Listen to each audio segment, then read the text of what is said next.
So glad you're Well, here, Mike. anyhow, and that's when we realized that Dave wasn't wearing any pants. Oh, wait, we're not live, are we? No. I was given the opportunity to leave, and I Yes, you decided were. to say We I appreciate got that. it and I'm staying. I So appreciate that. my life is now in your hands, Dave. All right. Well, I'm not dead yet, so I'm assuming that we're in good hands. Yes. Well, if I get a little too, claustrophobic, I can always give you guys badger by turning off my video. You're the badger. You have an absolutely awesome Zoom avatar. Yeah, It's an absolutely awesome meme. It's a meme that should still continue to live to this day, and yet you can only find it on the Badger website. So Yeah, I mean, much meme, such awesome. All right, just getting on the socials here. We'll be done in just a minute.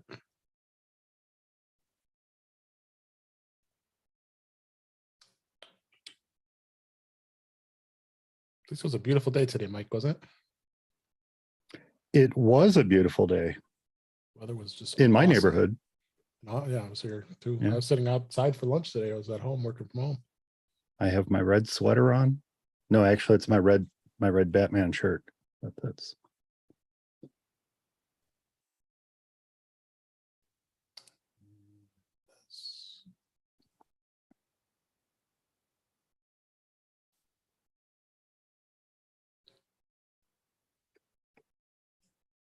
Here. Talk amongst yourselves. So, Mike, nice shirt. Almost done. Thank you. Thank you very Oh, much. it's even better now that I can see the entire print. Yeah, it is. Very nice. It is. This is a graffiti shirt. Come on.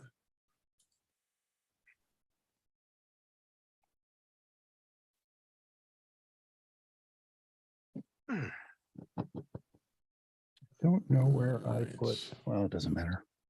Okay. That and one more place. Warren's hanging out at the beach house. Is Warren joining? No, he's with his family at his beach house in Jersey. It's Okay. quite a crew. It looks like. I saw a post. Well, it was nice to meet him in person at MaxDoc. Yeah, it was. Yeah. Okay. Miss Jeff, but that's all right. That's all right. Well, You know, Mike, honestly, I feel bad about not having been there this year. no, please don't. It's yeah, I tease. I appreciate that. But I had planned on coming out, and I mean, pandemic, and as stuff started like going crazy, and then all of a sudden we're talking about BA5, and I'm like, I'm not traveling. So then I thought, okay, whatever, I can still do the remote thing, and so I thought, okay, great, I'll do that. And then Mike didn't do live. And but even if you had done live, I still would have been screwed on the time, because there was family obligations that ended up happening, and it was like, okay, well, I understand my priorities and I accept those, and well, barring some catastrophe that keeps us from getting to next year, there's next year. There's always next year.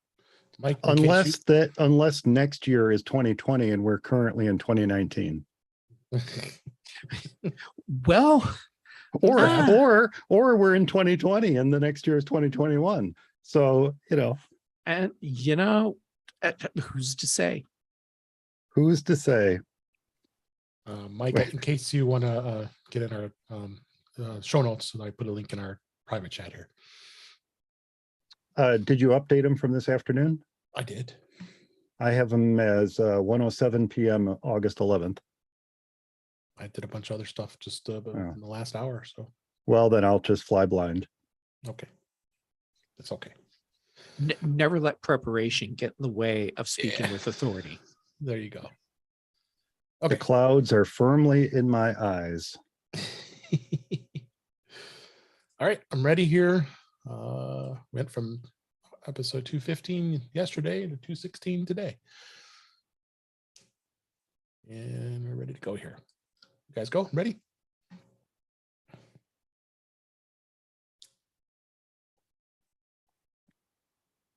Can I hear you guys okay? Maybe. Check. Okay. I'm assuming you're not getting background noise from me because you have not said anything. Nope. You sound great. I love this mic. Yeah. The mic is the best, just like you don't hear it on mine either. Yeah. All right, let's get started here. In 5, 4, 3, 2. Welcome to episode 216 of Untitled ITWIOS, the show that talks about iPhone, iPad, Apple Watch, Apple TV, and related technologies. I am your host, Dave Ginsburg, and I am so excited. My guest this week is Mike Potter, the organizer of MacStock for Mac Eyes Only. It's great to see you, Mike. Thanks for being here. Well, you're awfully excited to have me on your show, Dave, but I always enjoy being on your show. Yeah, I appreciate you being here. And we can't not say how great things it is when Jeff is here. So Jeff Gammett, so glad you're here as well. You are far too generous, and thank you for letting me come back yet again, even though you know what to expect. That's right. So I got a pretty full show this week. We got a lot of news stories. Going to be talking about beta. Got a couple other topics. 1Password's going to be up there. We might even sneak in a little bit of a discussion about MacStock, and also have a little bit of a tease. There's going to be maybe a giveaway towards the end of the show here, because we are going to have 2 episodes this week. I did an interview with the developer of Memir, the podcast app, Grant Davis, and we'll talk about that in a little bit as well. So, but let's just go ahead and jump right into the news. There was a fair amount of it this week, and first story is, and I think this is what the story that actually inspired Jeff to do a talk about, is how a Phoenix record store owner set the audiophile world on fire. And MoFi claimed its expensive reissues with purely analog repercussions that has been deceiving its customer base for years. And Mike Esposito, still won't say how he gave the tip about the records. He went public about this explosive claim. The claim was on his YouTube channel. He said that that MoFi, which is Mobile Fidelity, the company in California that prides itself on using original master tapes for pricier reissues, has actually been using digital files in its production chain. In the world of audio files, it's where prevalence is everything, and the quest to get as close to the sound of the album's original recording as possible, digital is considered almost unholy. Jeff, I know you were super excited about this. What do you think of this? I think this is crazy and exciting. I don't know. It's kind of a lot of emotion here. How much time do we have? Yeah, that's right. Because I could turn this part into probably a 3-hour topic. And then there's still more. Okay, so first, MoFi has been making incredible albums.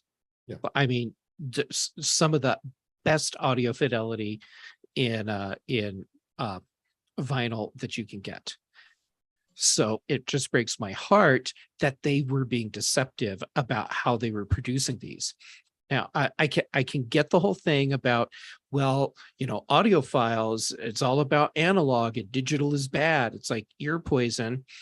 And I have to have my analog LPs. And so if you tell them, hey, there's digital in the process, then I can see where they'd be afraid that they would lose their customer base. Yeah. The problem is that they were doing a really good job of making albums, but being deceptive about part of their process. And had they been transparent about the process all along, um,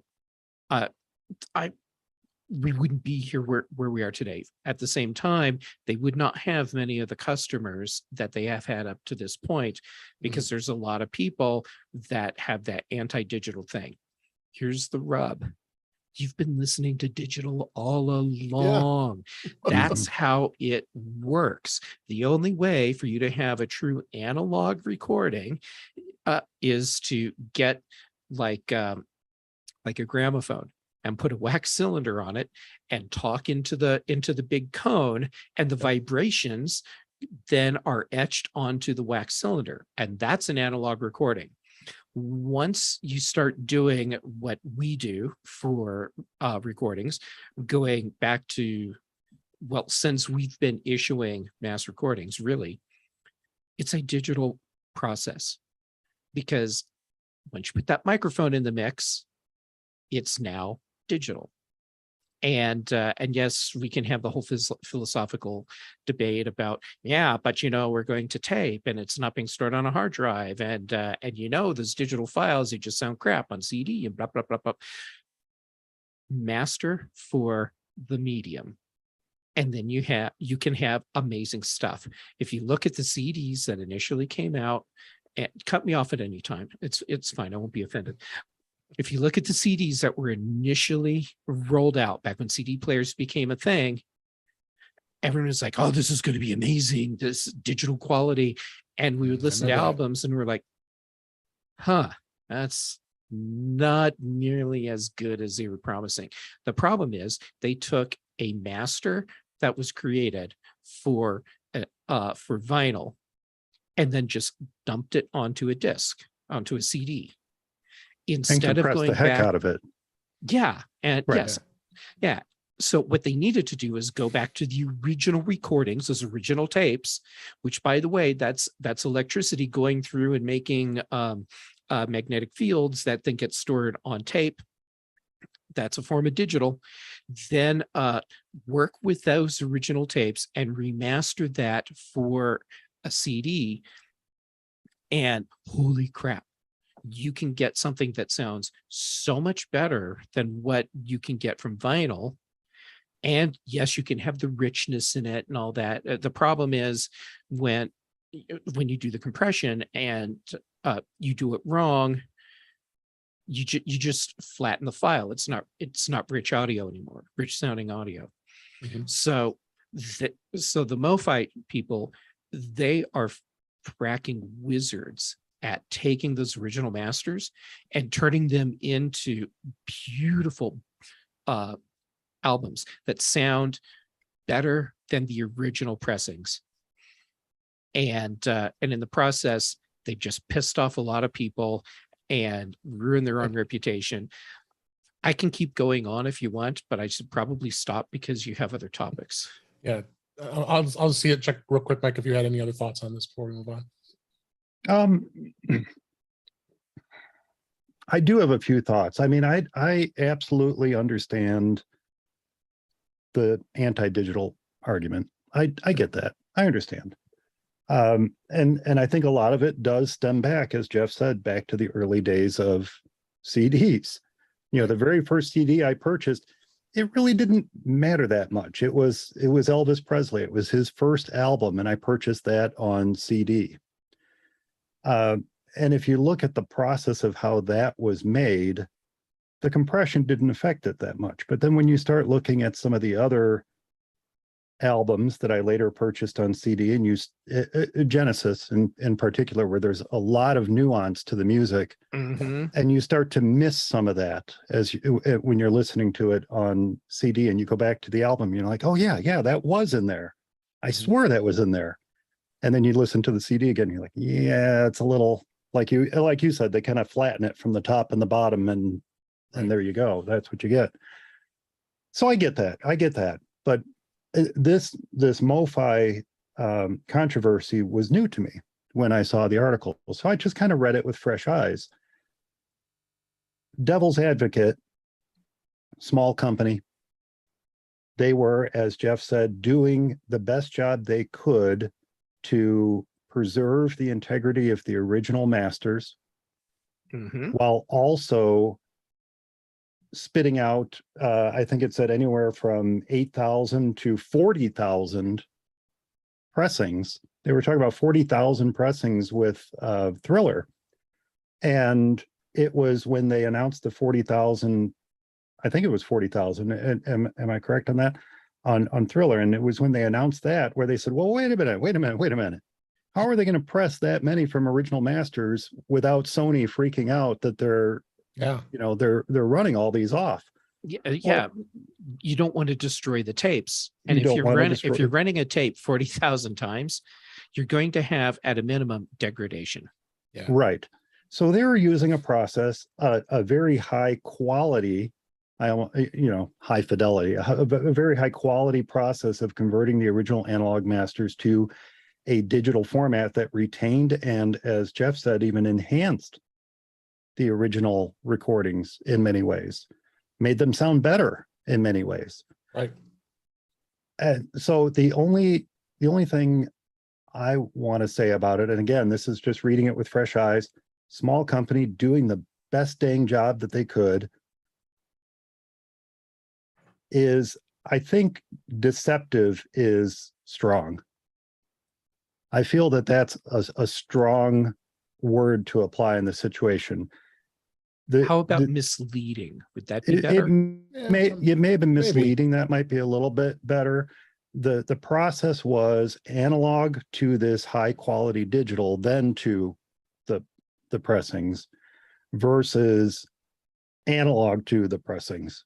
And I'm being very succinct here in describing it. There's a real nice image or illustrations on the Washington Post article that show the process, and they show, and these are actually illustrations that MoFi themselves include with the albums, or included.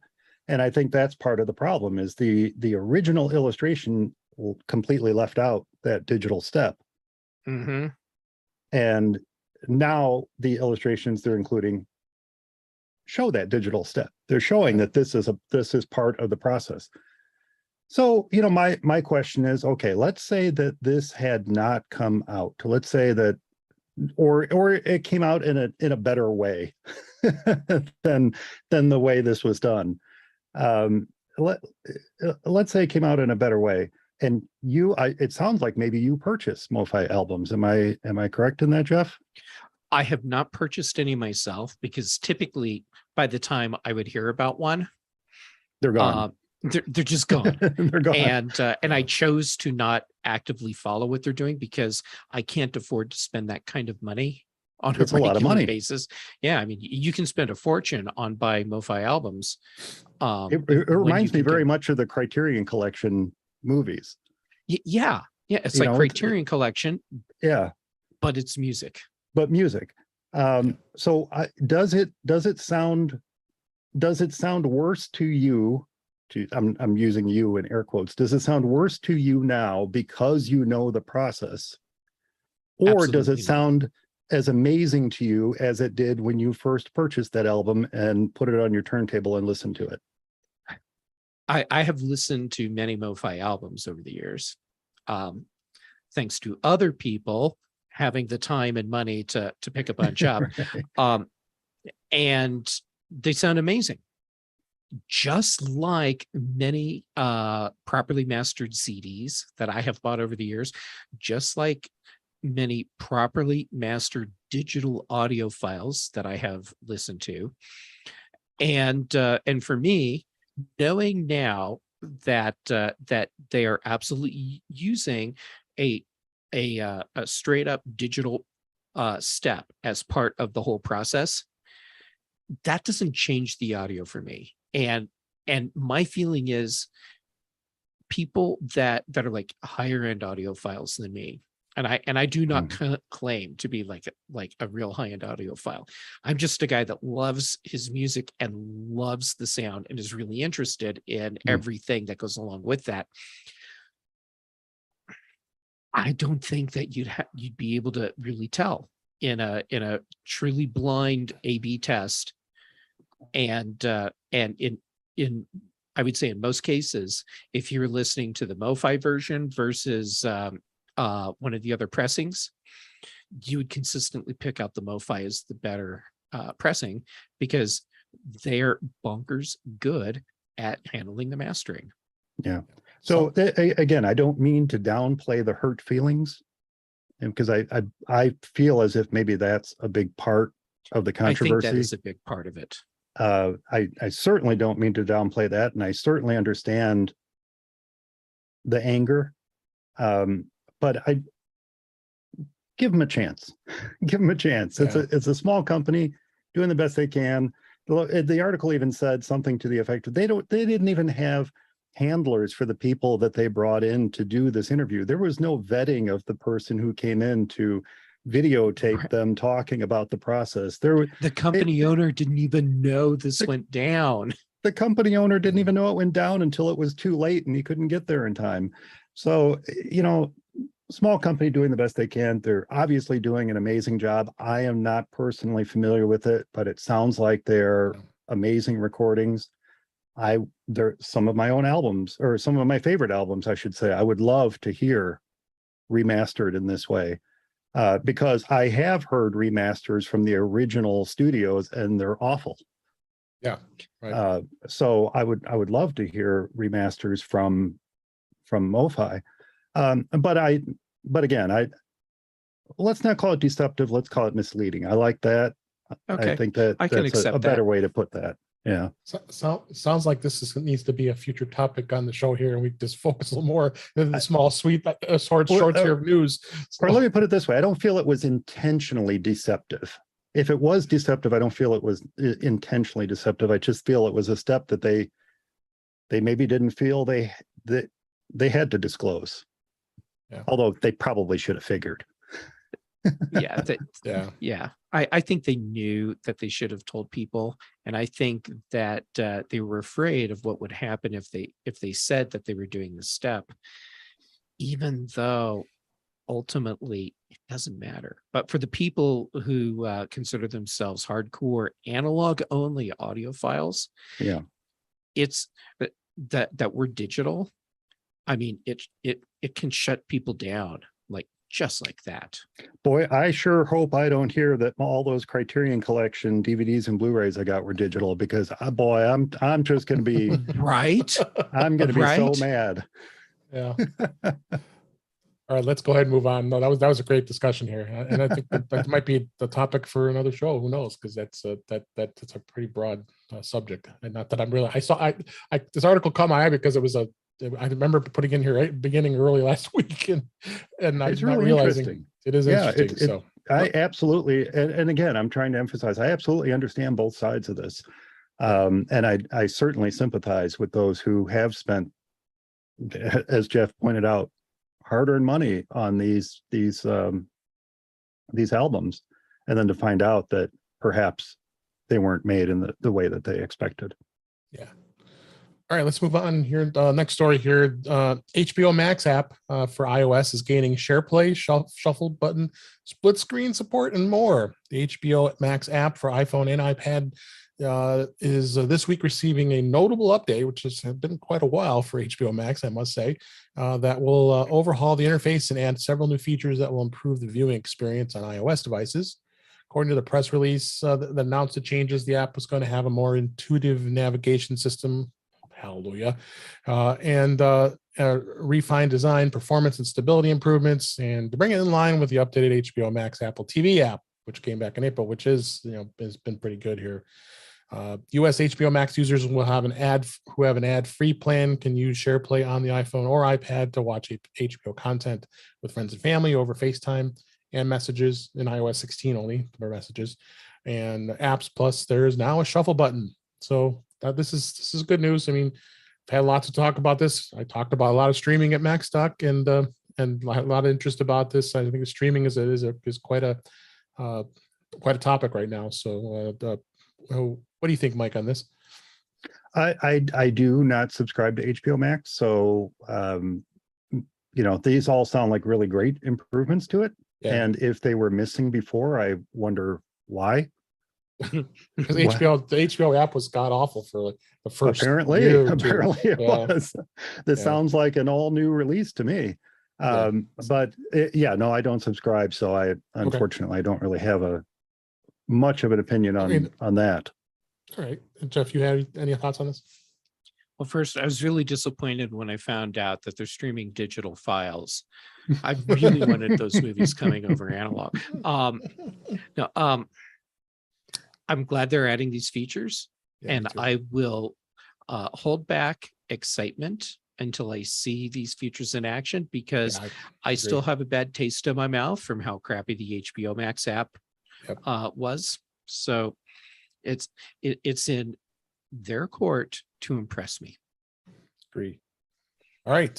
Next story. Apple Card customer service was responsible for the Goldman Sachs regulatory probe. We did report that there was a probe against Goldman Sachs, thinking, oh boy, we got a problem with this bank. Popularity of the Apple Card has caused Apple partner Goldman Sachs to struggle and to deal with customer service issues, according to a new report from CNBC. Problems have in part led to an investigation by the U.S. Consumer Financial Protection Bureau. Goldman Sachs was subject to more disputed transactions than it anticipated, with customers seeking chargebacks for products and services. When a customer asks for a chargeback, Goldman Sachs must follow the regulations, and they were failing to do that. That's a problem. In fact, I recall I've disputed a couple, and actually they were both in my favor, so I think they were pretty good. But yeah, the Apple Card's become quite the popular card. I mean, they keep giving me credit limit increases, which I must be doing something right, because obviously I've had it for a while and I'm paying my bill on time, and I think they must like me because I'm buying way too many Apple products, and all my payments on the Apple products with the financing, which is the awesome financing they offer. So what do you think, Jeff, on this? This is a problem for companies. Let's partner with Apple and then watch what explodes, because it's going to happen.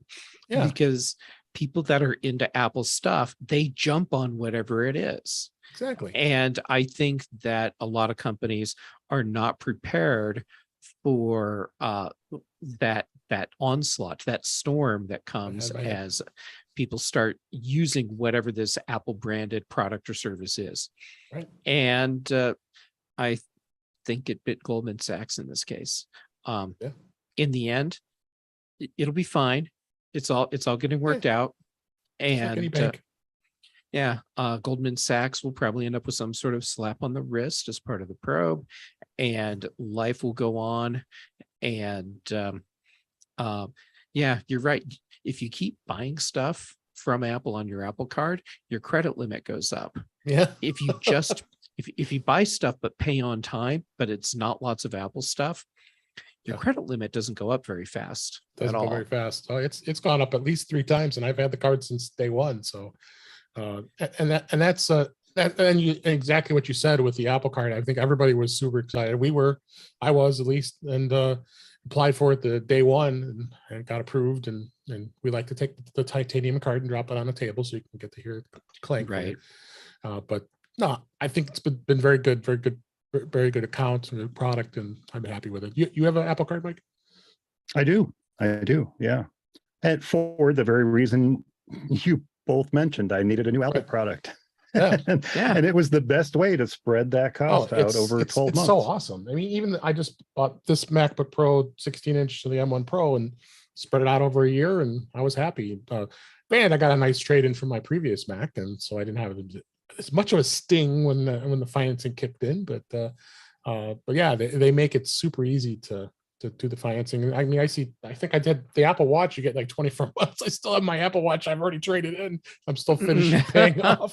Because the entire process of applying for the card, getting approved, and completing the purchase of the new hardware, I timed it 3.5 minutes. Yeah. 3.5 minutes. It's crazy. It's insane how easy they made it. It was and we had just gone through some banking negotiations for our businesses, and that takes weeks. And I went, oh, I don't know about this Apple Card. We just went through all this stuff with the banks, and now I got to go through this with Apple and getting the hardware. 3.5 minutes. Couldn't Yeah. have made it more slick. Yeah, my experience is very similar. It Yes, was yeah. almost an afterthought getting the card. I'd gone into the Apple store to buy something. I don't even remember what it was. Apple Pro- And I'm there, and then I realized, oh crap, I completely forgot that the Barclays thing is done and over. Mm. And my Barclays card sat in a drawer Me too. unless I was going to the Apple store to buy something. And it sat in the drawer long enough that Barclays had deactivated the card. And so I'm like, oh crap. And whoever's helping me, they said, well, have you applied for an Apple card yet? And I went, oh, right. So I tapped on wallet, tapped a couple things, and the next thing you know, I'm just Apple paying with my new Apple card and buying whatever it was. Unlike you guys, now I've only had it a few months now. I've not had any credit increases, but what I have noticed is I tend to pay off my purchases as they clear. Me too. Because I use it for a lot of business purchases, so I just reimburse myself and then pay off the card. I've been paying them off. Nothing's gone from month to month. There's been no interest accumulation. My interest rate has gone up twice. My interest rate has gone up twice on it since I had it. The prime rate's going on right now. It's because of the prime rate, but yeah, no, there we go. No credit limit increase, but we're happy to raise that interest rate on you. Yeah, well, but it's still a really good interest rate, by the way. It's still incredibly good compared to any other credit card that's in my wallet. Yeah, it's about half. Wow. All right, and then last story. I always like bringing in the Patently Apple story into play here. This is from Patently Apple. Apple apparently filed a new patent for their future Apple Pencil, the Apple Pencil 3. They think it's possibly going to have a sliding and rolling touch gestures, controls, and more. They jump right into the heart of the patent. It shows an illustration of what they're going to have as far as the different ways you're going to be able to use the pencil, and then showing the finger going direction up and down, or up and down, or side to side, and same thing at the back of the pencil. Glad to see that Apple is finally looking to do something with update the pencils. I think the Pencil 2 hasn't been updated in quite a long time, and then they still offer the first gen pencil, which is still kind of crazy at this point, because there's still a lot of those iPads out there that can only work with the first gen of the pencil. But Jeff, what do you think? I think this is exciting. I'm glad to see some new things coming with the Apple Pencil. Well, all right. First off, and I'm saying this for everyone because I know you know this, but there might be some people out there that don't. When we see patent filings like this is not a proof that Apple's going to release a product. It's proof that Apple wants to protect features from competitors, and in some cases, those features do show up in future products. And sometimes Apple will obfuscate what they're doing by showing some patent technology, and they'll, in the patent, show it on a device other than where it's going to show up. So we need to keep all of that in mind. That said, Apple Pencil, I would love to see more features in it. And the big glaring missing thing is being able to spin it upside down, and the blunt end becomes an eraser. Yeah, exactly. This is not an eraser. Yeah, so if you can flip it over and use the blunt end for whatever, then you need to have gesture support at that end too. So yeah, to me, not having that and then not having gestures at both ends of the pencil is an omission that should be addressed with an upcoming Apple Pencil release. Yep. Any thoughts on that, Mike? No, it just occurred to me as Jeff was saying that I wonder if there are any other patents that are preventing Apple from doing that. Might there be something that Wacom has, or someone else has with the eraser end of the pencil that might be prevented. I don't know. I don't know, Right. but it just occurred to me as he was saying that, why wouldn't Apple have done that yet? Yeah, good question. All right, that's the news for this week. A couple things I want to talk about before we move to topics. If you probably aren't going to notice, if you're listening to this already, there's 2 episodes that got released this week. Episode 215 was a great interview I had with Grant Davis, who is the developer of the Memir podcast app, and we had a great discussion. Go back in your podcast feeds and take a listen to that. And I think it was a lot of fun and a lot of great information as well. It's a really great app. Grant was kind enough to offer us some free 1-year subscriptions to their premium accounts, his premium account. So you get access to all the premium features, which you can go in the show notes in episode 215 and take a look at what that has to offer. But what I'm going to do is I want to give one away for this week. And for those of you listening to this show, if you can send an email to feedback@intouchedbyios.com. We did talk about some of the features, the future features that Grant wants to add to the Memir app, because it was a lot to take on as far as a podcast app goes. And there was at least 2 features we mentioned. If you send me an email, feedback@intouchedbyios.com, and tell me one of them, I will send you a coupon code for the App Store to be able to get a 1-year free subscription for Memir and on the app. That's really cool. Yeah, so we got a couple extra ones. I'm going to kind of give them away over the next couple weeks, and don't want to give them all away at once. And so go watch and listen to episode 215, and send us an email, and maybe you get a free subscription. So, well, that's really awesome. I'm glad I turned you on to that at MaxTalk, Dave, because it is an incredible app. It is. And Grant's a great guy too.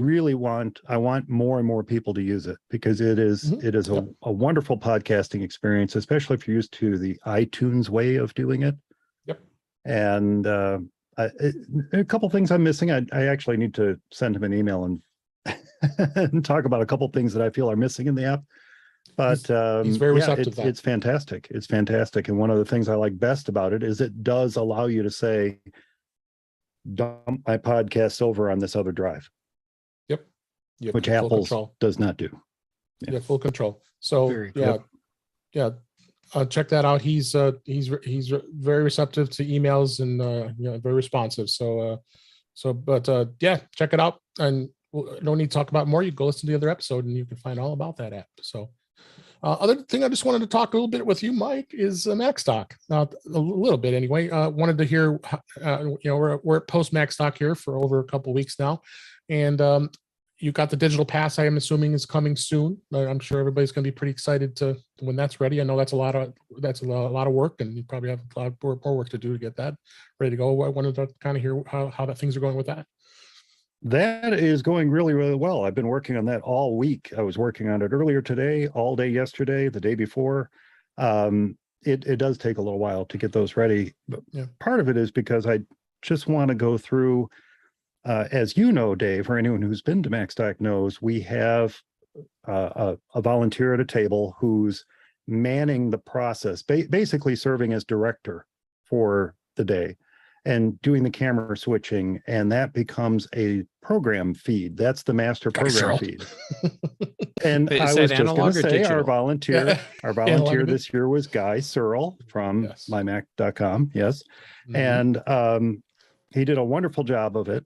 The thing I like about the system I use, which is the Sling Studio, is that in addition to that program feed that Guy was essentially serving as director for, it also records the individual feeds separately. So in an event, or in an instance, I should say, where perhaps our director stuck a little too long on the slide, or maybe there was some information on the slide that didn't make it to the program because we were focused on the presenter, I can go back to the original feeds, the separate feeds, pull in just what I need and do the edit. So what takes the longest about this is going through and actually watching the entire talks all the way through to make sure that they flow well. And I would say about 95% of what I've watched so far, it's been great. Guy did a phenomenal job at it. Awesome. A couple times I've had to go through and just kind of say, well, let's take that slide from the presentation and stick it in there for 6 seconds, just so that people can see what Aaron was talking about or what have you. Sure. But the big benefit of this, and I've mentioned this on Chuck's show several times in the past years, is, and this is a selfish benefit, is that I get to actually hear the talks all the way through, Yeah. which is right. something I don't get to do at You don't. MaxDoc. So lot. I get to hear the talks all the way through, and I will tell you that our first 3 talks of the weekend, the day 1 of MaxDoc, the talks were awesome. Yeah. Absolutely awesome. And I can't wait for everyone to be able to watch them again. Everyone who attended has a digital pass. Anyone who donated their ticket to the MaxDoc Community Fund has a digital pass. So there's a lot of folks out there already who can benefit from these. And I expect to have day 1 completed probably by the end of day tomorrow. Certainly by Saturday, I'll have them done. Nice. And then I'll put out notice that day 1's ready, and I'll start working on day 2 and get those out there. But yeah, it's been going 2 great. speakers for day 2, so I think you might be okay with day 2. 2 speakers for day 2. One of them was this guy Dave Ginsburg. I don't even know. Oh, yeah. I don't even know if day 2 is going to be worth listening to, quite frankly. I beg to differ, since all the people that did come up to me afterwards, my friend. No, we have actually 2. Yeah. You know, we had Dave on day 2, and we had Mike Schmitz, Schmitz, and 2 long-term wonderful presenters. Both do a great job every time. And Dave is always inundated with questions every time his talks end, which just goes to tell you how well they relate to the people in attendance. Right. So yeah, I expect day 2 is going to be just as amazing. Day 1 was all new speakers to MaxDoc. Yeah, All that's true. 3 Oh, wow. were brand new presenters Yeah. to MaxDoc. Mike, Jay, So and yeah, great. It was a great weekend. It was a great weekend. we had a lot of fun. Yeah. So I have a link in the show notes for those who didn't attend, who are interested in getting the digital pass. It's $99, which is, a bargain for all the great information you're going to get, and plus all the other stuff that was part of it, not just the speakers. And click that link and purchase that digital pass, and you'll enjoy some of these great presentations out there. So I just wanted to make sure I mentioned that while you were here, Mike. If you have anything else you want to add. I appreciate that. And I should also point out too, that if you are brand new to MaxDoc and you've never attended, didn't attend any of the virtual MaxDocs the past 2 years, 2020 and 2021's virtual MaxDoc presentations are included with the MaxDoc 6 digital pass. Awesome. Nice. So those were previously only available separate. I got rid of those digital passes. And so if you want 2020, 2021, or MaxDoc 6, they're all bundled together into one digital pass. Good idea. That Great. seems really generous. That's very generous. All right. So go check it out. Links in the show notes. And let's go ahead and move on. You're welcome. Let's move on to the topics this week. We talk about beta. That's all we do every week. And there's always something going on with beta on iOS and iPadOS. iOS 16 beta 5 has come out this week. That came out for the developers. I think a lot of the discussion has been about the battery and Holy crap. I mean, there's been so much chatter about that, and a lot of focus on some of the customized focus filters, some editing, improved editing in iMessage. But like I said, yeah, the battery has been like the biggest discussion across everybody, complaining about the fact that the updated battery icon that with Face ID displays the specific battery percentage instead of just a visual representation of the battery level, which I've been fine with, and especially the fact that the notch is there. So on the iPhone, it's you're not going to see it unless you go into the control center, then you see it. So they've made some space, and I don't be interesting to see how they do this on. I have the iPhone 13 Pro Max here with the notch. Well, then I guess it's going to shrink it down. I don't, of course, put beta on my primary device. We'll let Warren answer that the next time he's on to tell us what he sees. But yeah, this has been the craziest thing that's going to be They are saying with the battery that it is going to work, of course, with the iPhone 13, iPhone 12, with the exception of the mini. So both the 12 mini and the 13 mini, this will not work. Well, duh, because it's too small. They're not going to have enough screen real estate to be able to expand it. It will be available on the iPhone 11 and of all models. And then the 10s, the 10s Max, and the iPhone 10. I think they said the 10R is not going to have it. If I'm not mistaken, it doesn't say it in this article, but I thought I read that it was. Is it going to be now? So maybe they changed it. And I paid attention to that because we do have a 10R in the family. Yeah, and I've got this. This camera I'm looking at right now is 10R, so I guess I will find out. My understanding, Dave, is that they're not going to use any more screen real estate for this. They're not going to put the percentage next to the battery as they used to. So. The number is going to be within the icon itself. And so the controversy that I read, and again, I don't put beta on my phone either, but the controversy that I read, I'm putting that in air quotes for anyone listening to this. The controversy I read was that the battery icon does not continue to show the levels. It doesn't reflect the levels within the icon itself. Mm-hmm. It's a solid battery icon with the numbers in the center.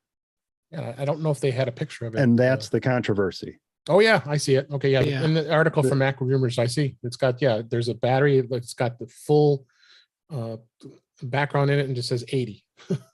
Yeah. Now, I should probably emphasize from everything I've read, this is optional.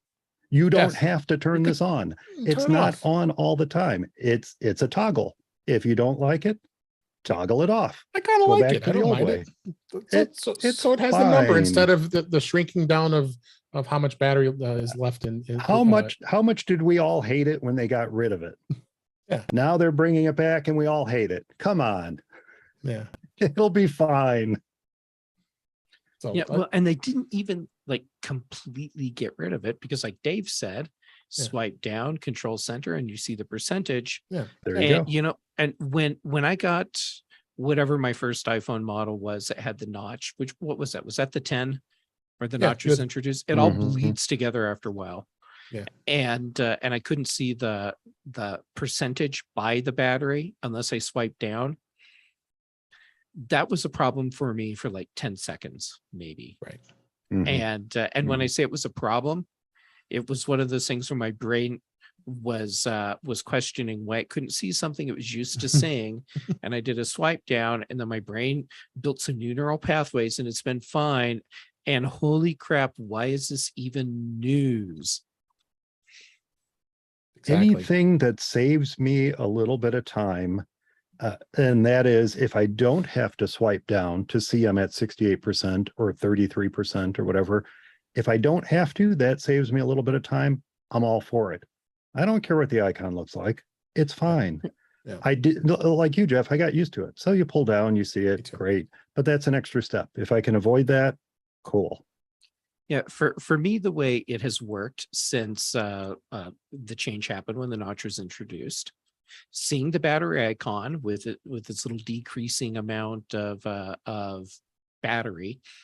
Okay, all I cared about was, am I looking at a little icon where it looks like there's more or less than half the charge left? And if it's less than half the charge, okay, now, depending what I'm doing, I might want to swipe down and get the numeric value for that, so I can decide if I need to find a way to get some more juice in the phone now or later. Yep, I agree.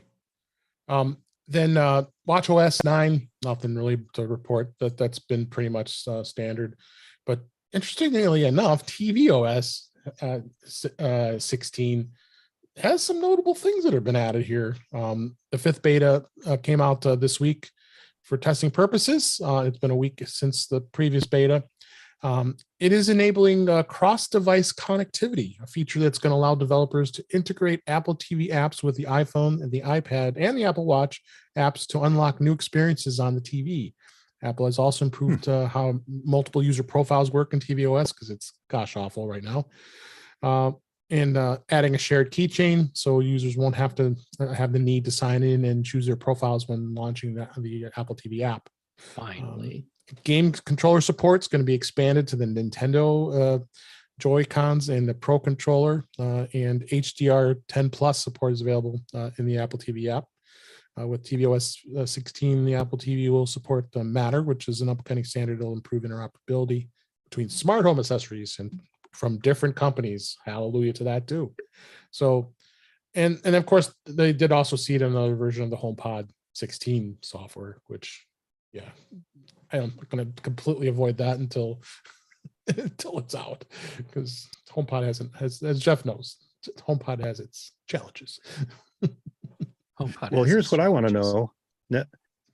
Now that Hulu is raising their prices again, and So they're is Disney losing Plus. NBC shows, and they're losing the NBC shows starting next month. Now that that's all happening, when will Apple start offering live TV? Good question. They're already dabbling in it now with baseball and then That's and all the other stuff that's been happening. So, yeah, I have a feeling. Probably right. And yep. This device is we gonna need expand even consistent further. and we need cost effective. That's what we need. Or we're Just all like we going to stick talked- antennas back on our roofs. Yeah. Just like we talked, the last time they've updated the Apple TV was in 2021, so it's been well over a year. Which was, and before that it was 4 years, so they really hadn't been doing much. So, but there's rumors that there's potentially going to be another device coming out, maybe an affordable one. So I think it's got a bright future. I mean, we've talked about it many times. The services are just continuing to be a very profitable thing for Apple, and I'm excited to see what more live the content they're going to offer here. So Yeah, perhaps they can just buy Philo or Fubo and just take one of those. Yeah, just take one of those and just take it. You just roll it in. It's Apple Roll it Philo. All right, another topic. Sorry, Philo. Sorry, I didn't mean to imply you need to be bought out. No, that's okay. I wanted to talk about Apple Watch a little bit here. We had an interesting discussion on Mac Voices Live, and if you want to go back and listen to it, Chuck Joyner shared a personal story about one of his relatives that were not relatives. One of his girlfriend had a bit of an issue with falling, and the fall detection feature that's on the Apple Watch.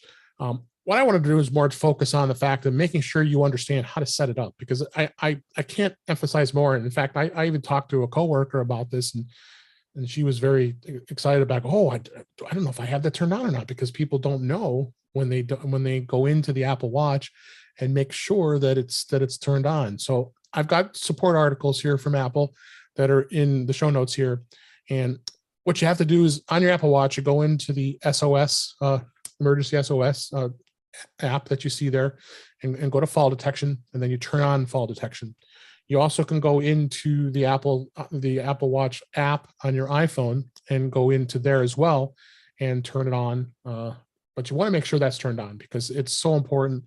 One of the things that Chuck had mentioned that it does do is, of course, you put in your emergency contact, usually like a spouse or friend or whoever you want to trust, and when you do fall, and it's got to be a pretty good fall for it to sense it, because I've fallen a few times and it never went off, and I've had it on the whole time, and shouldn't admit that I have, but it is what it is. But this is when you buy the Apple, when you get the Apple Watch for the first time, and anybody that's 55 and older, it's automatically turned on. So when you put your health information in there, you put, me too.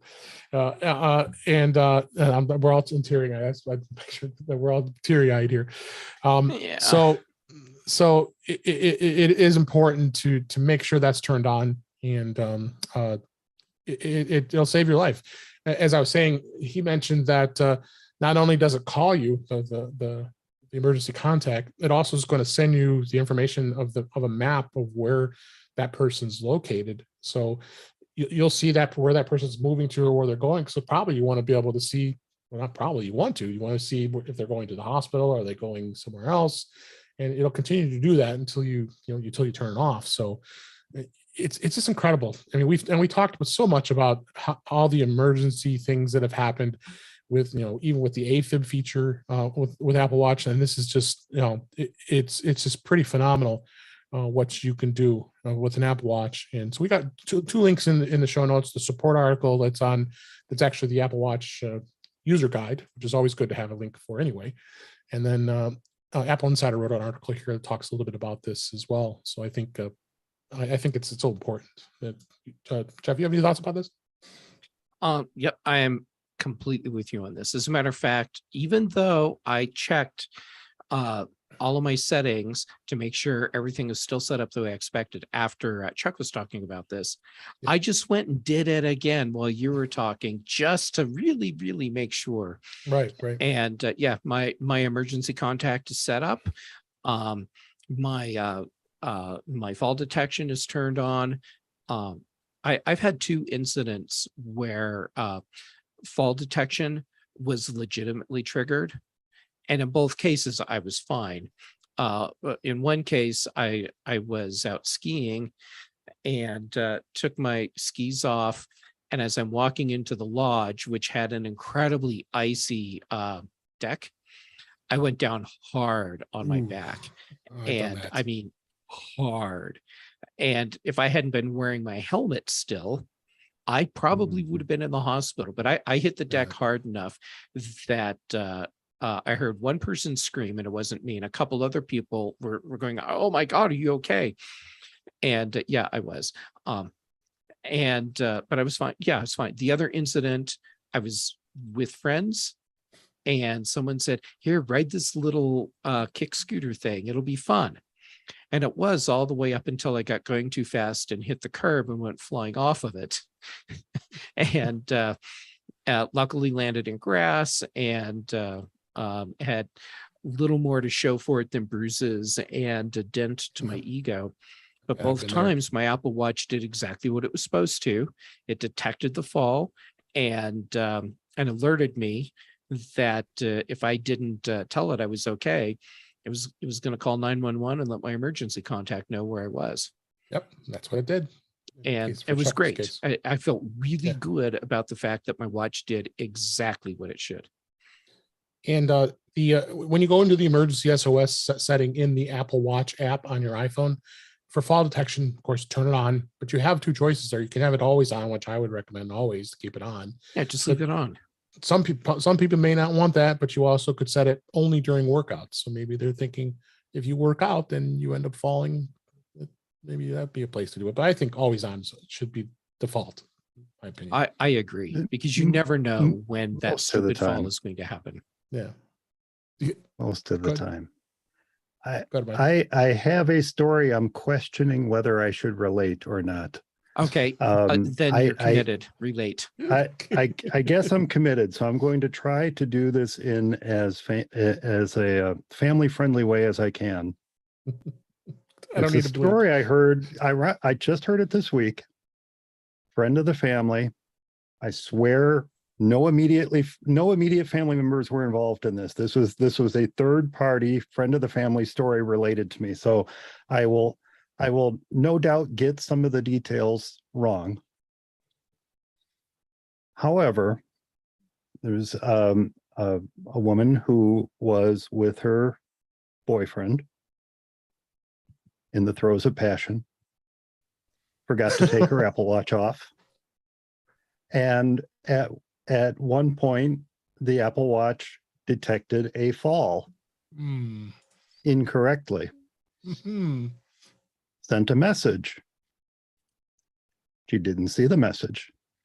In her defense, apparently it sent another. She was preoccupied. That's a nice way to put it. And apparently it sends another message. Does it do that? I don't know. But when there was no response to the messages, they alerted emergency services. Mm-hmm. Yep. And emergency services showed up at the house. And it was then that they realized what happened, and she had to explain to the EMTs that no, she really hadn't fallen. There was something else going on, and she had forgotten to take off her Apple Watch. And there were high fives all around. And there were high fives all around. And the EMTs were probably high fiving each other. That is probably one situation during which you may want to take off your Apple Watch and or turn off fall detection. more take But it off. that's I think it'd be easier. just me. That's just me based on this story. Did I'm I keep that thinking, clean enough for your show? Oh, that I'm was- thinking I went to leave my watch on when those opportunities arise for just in case. So I can tell people, oh my God, you're not going to believe what happened last what happened night. to me. Oh, I thought you were going to say to complete your calorie rings or something. Well, I have made jokes to people about we need to have a separate workout for booty time so that we get proper points for that workout. Yeah. Absolutely. So I thought we had that on Mac Voices Live earlier this week, and as we record, and I thought it was important that I reiterated it more so to talk about how to turn it on and to please make sure it's turned on. I think it's so important. Good call. Thank you for bringing My that story, up. regardless, the importance of leaving it on And should not be understated.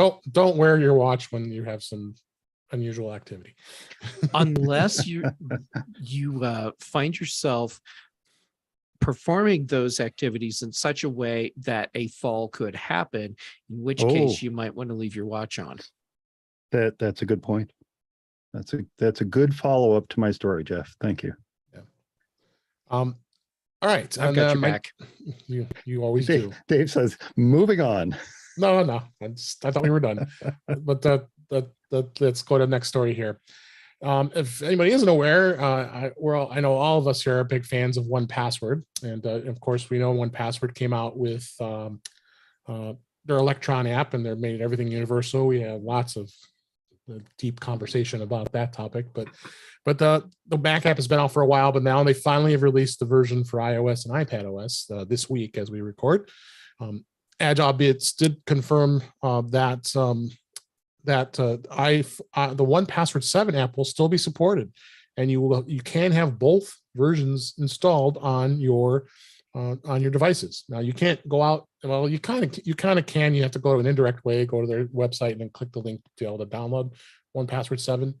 The biggest thing, a reason why I think that they've got a lot of unhappy people right now is the standalone vault is no longer supported in 1Password 8. So for those of you who are just paid for the app and didn't go with the subscription, you're going to be out of luck with the 1Password 8. Sounds like for now that 1Password is going to continue to support 7, because there are people who want to, they don't want to pay a subscription.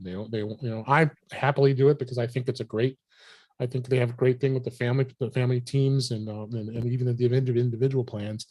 And I don't have a problem. 1Password is a very secured application. I don't have any issues with that. So, so I went on to Twitter. I just wanted to verify with them. I said, okay, so you're going to let people keep both versions of this app on your device? And they said, yes, that's what we want to do.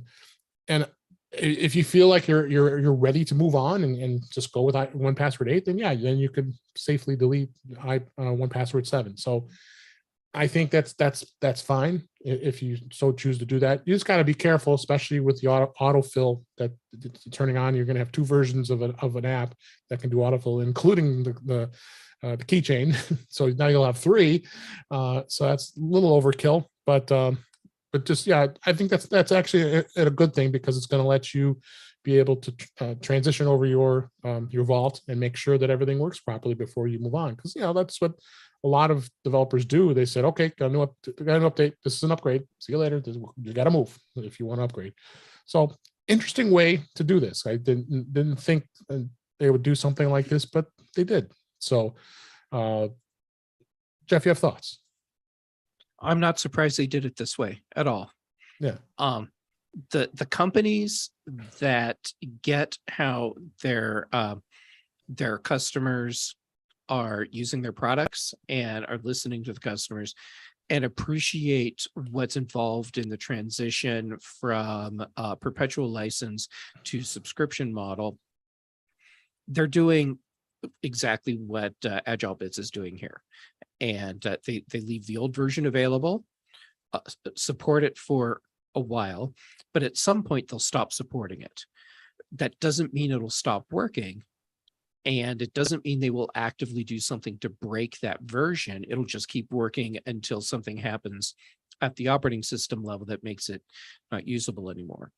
And then at that point, you have to decide what you're going to do. So yeah, companies like AgileBits doing exactly what they're doing here. Yeah. Great. They're doing it the right way. Good for them.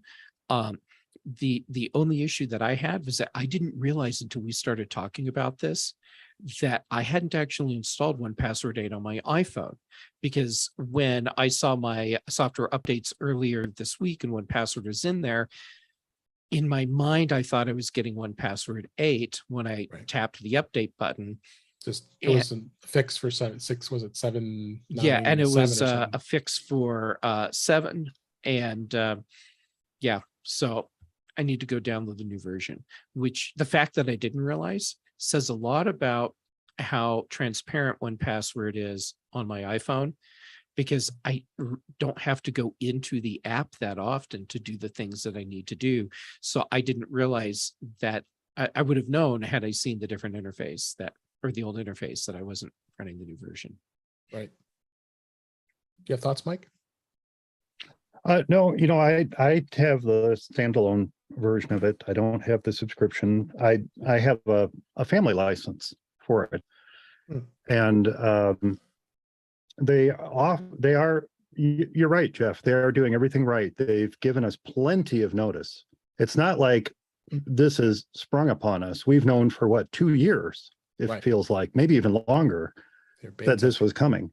They're offering upgrade discounts for single user plans if you want to go to the subscription. And look, if you really don't agree with it, there are plenty of alternatives. There's plenty of very good alternatives out there that are cross-platform, open source. Some are closed source, and most of them will import your 1Password vaults. So not all of them, but most of them will. So there are options, and there's a lot of very good options, but 1Password just happens to be one of those excellent choices. And it, almost every one of these alternatives requires a subscription. And when you look at the cost of the subscription, guess what? It's about the same as 1Password. We know 1Password is great. Why not stick with it? Absolutely. Oh, I've been a wholehearted supporter of 1Password. I have no problems paying the subscription. In my case, been very happy with it. And in fact, I got to get better at it because, got to improve my password security and not repeat my passwords, and I try not to, but Dave, I'll just point out that 1Password is really good at helping you solve that problem. They really do. They do. Yep. And they're very good at that. It's a thing is I like to memorize my password. That's the bad problem is when you go to a site and I'm not at a place where I can use my 1Password app to get to it. That sounds like a Dave problem. That's a Dave problem. It is. Yeah, because you can use 1Password everywhere. Yes, you can. Even when it's not installed. That is true. That is true. But the worst passwords are those you can memorize. Yeah, but I do use some pretty complex ones. So, but you're right. If you keep repeating them, it's gonna get yourself in trouble. So that's rule of thumb. Use 1Password. They have a password suggester, and then you just put it right in, and not even have to think about it. So check that out. 1Password 8 you can download it. 1Password 7 will still stay on your device, and for now, if you want to continue on using it, especially if you have a standalone vault and not subscription, and we'll go from there. Last topic I want to talk about this week. Again, the Washington Post has been. I caught two things caught my eye this past week, and this one here is interesting. It's talking about gadget graveyards, and they found the hidden death dates on popular devices. This was a pretty popular discussion this past week. So interesting. They have a list here and ask, what happens if your gadget no longer holds a charge? What happens if when they do? Unfortunately, many of them are simply designed to die.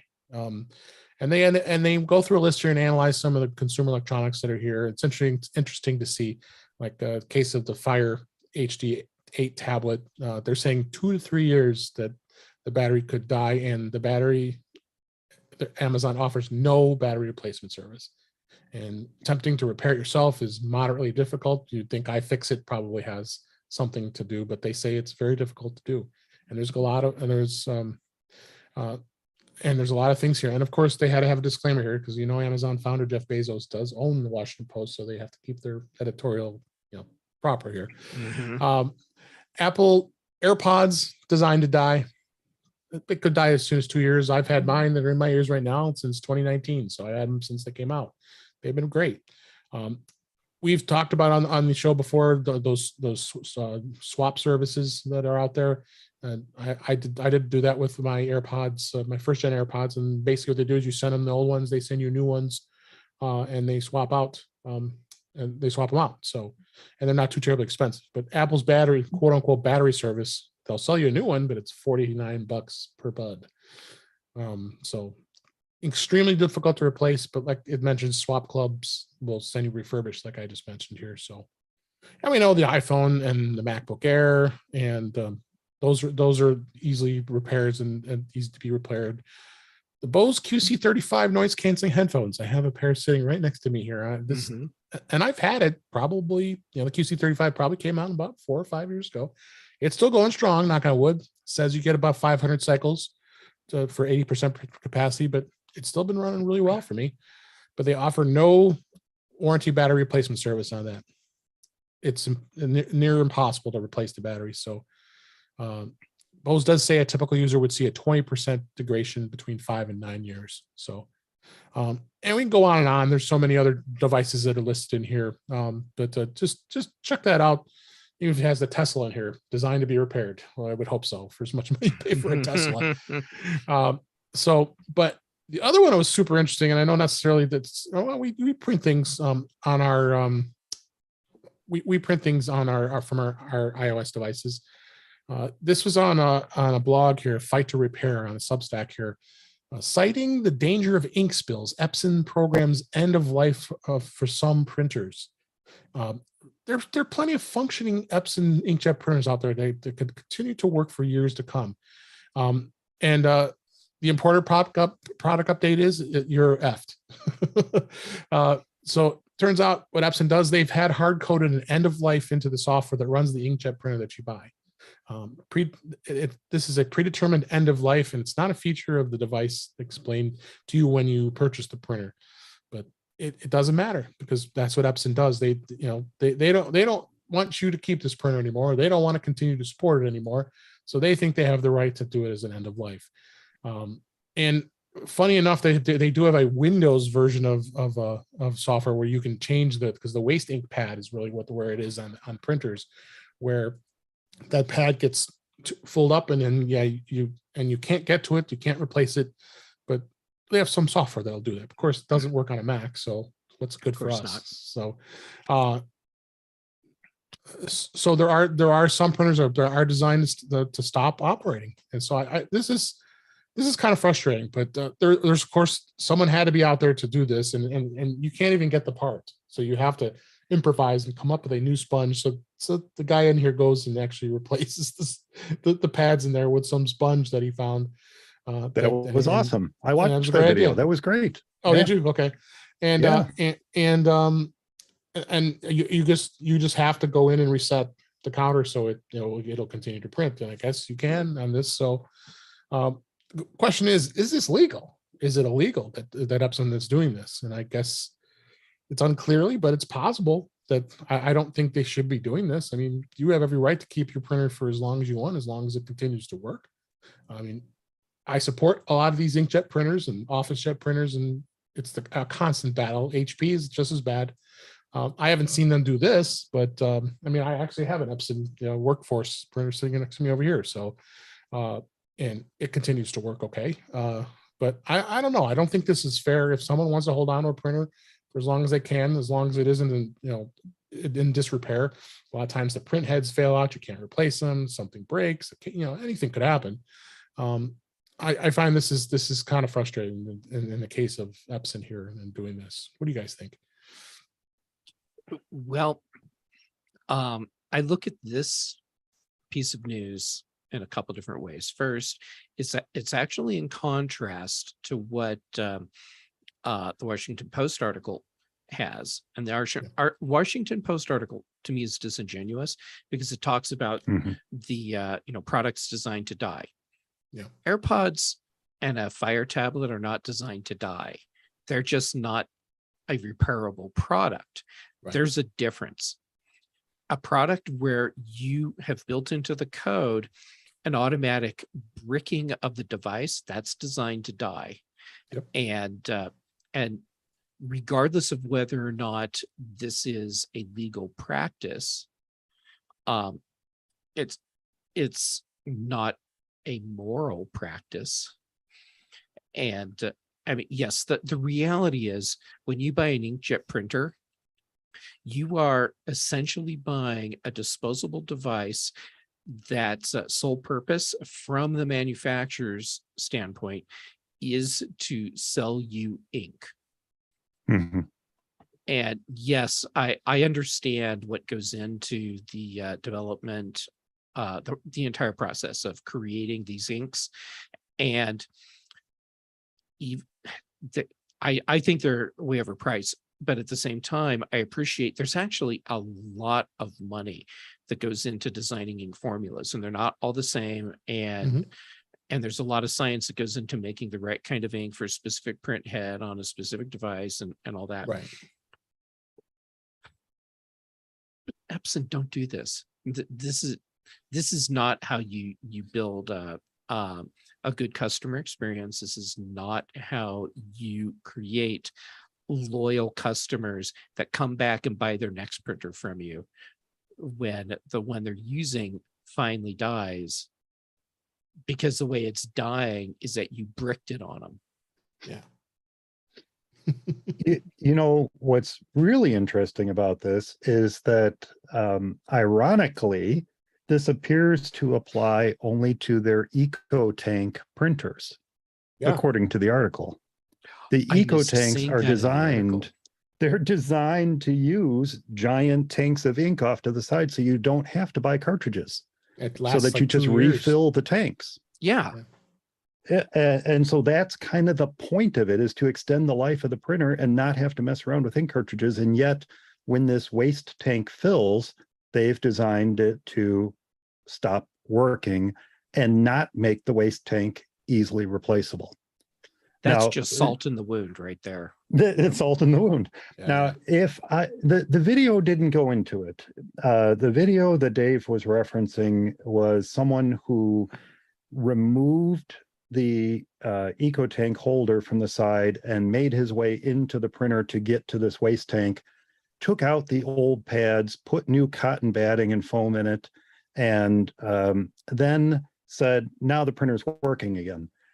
What the video didn't explain is, did he have to run the software to reset the counter? Because as Dave pointed out, there is Windows software to reset the counter. Did he have to run that software, or by virtue of the tanks being cleaned out and reset physically, did that tell the printer, hey, this waste tank isn't full, you can use it again?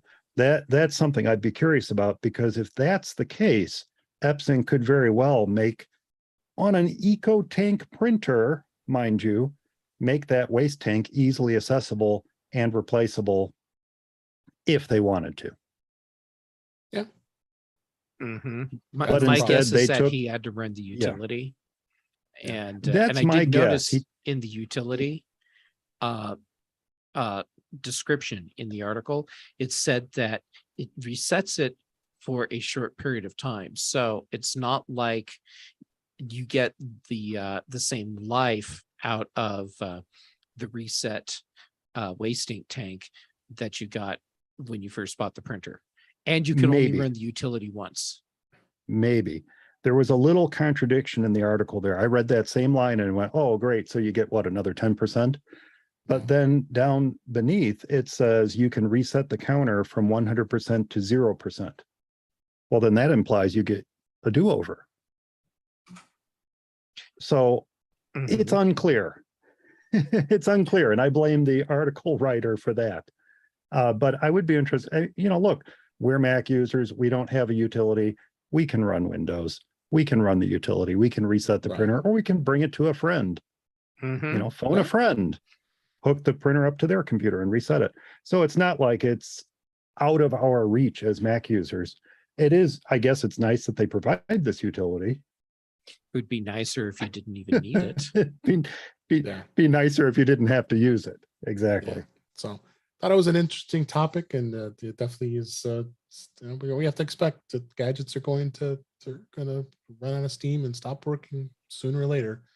Some people like to keep them for a long time. Others, when it dies, you move on to something new. So, but it was a interesting discussion for this week on that. So, with that, let's go ahead and wrap things up for this week. That's a wrap for this week. Please send your comments, questions, and suggestions to our email address, which is feedback@intouchwithios.com. You can follow us on Twitter @intouchwithios. Support the show by buying me a coffee at intouchwithios.com/coffee. We would really appreciate it. You can become a Patreon of the show. Tom W. this week became a new Patreon. Really appreciate you joining us and supporting the show this week. And the way you can, others can support the show is by going to patreon.com/intouchwithios. We have 2 tiers available to support the show. We would really appreciate it. Make sure you like, share, and subscribe so you are notified when we are live streaming, which is Thursday nights at 8 p.m. Eastern Time, 5 p.m. Pacific, at our YouTube channel, which is youtube.com/intouchwithios, where you can watch and listen to past shows. Visit In Touch with iOS magazine on Flipboard, where many of the topics we discuss are flipped into that magazine. The link's in our show notes. You can subscribe to the show in your favorite podcatcher, including Mimir, which we're always going to be talking that now. And I also like podcasts. You can use that as well. Apple Podcasts, or there's many others. But don't. But better yet, go to Apple Podcasts. Yeah, better yet, go to our website at intouchwithios.com, where all the links to all the ways to listen to us are there. I am Dave Ginsburg, and you can find me on Twitter at DaveG65. Mike Potter, thanks so much for being here. It's always a great thrill to have you on the show. Where can people find you? Thank you for having me, Dave. It has been a blast. Folks can find me at formacisonly.com or at formacisonly on Twitter, or max.conference. Thank you, Dave, for mentioning that earlier, which is max.conference and expo.com, or at max.expo on Twitter. Thanks, Dave. Great, thank you. And Jeff Gamet, as always, it's always a great time to have you here on the show. Where can people find you? It's always fun, and I'm happy to be here. People can find me on Twitter and Instagram, jgamut, both places, youtube.com/jgamut for my occasional videos, most Tuesdays on Mac Voices Live with you, Dave and Chuck, and Thursdays on The Big Show, Fridays on The Mac Show, and most Thursdays here with you. Did I already say In Touch with iOS? It's so important. I'm saying it twice. It's all right. And then Brand Chaffin and I have teamed up for the Context Machine. So there's plenty of places to find me. And as always, Dave, it's great to be here. Thank you. And thank you for listening. We really appreciate you listening to the show. We enjoy doing it. And we'll talk again next time.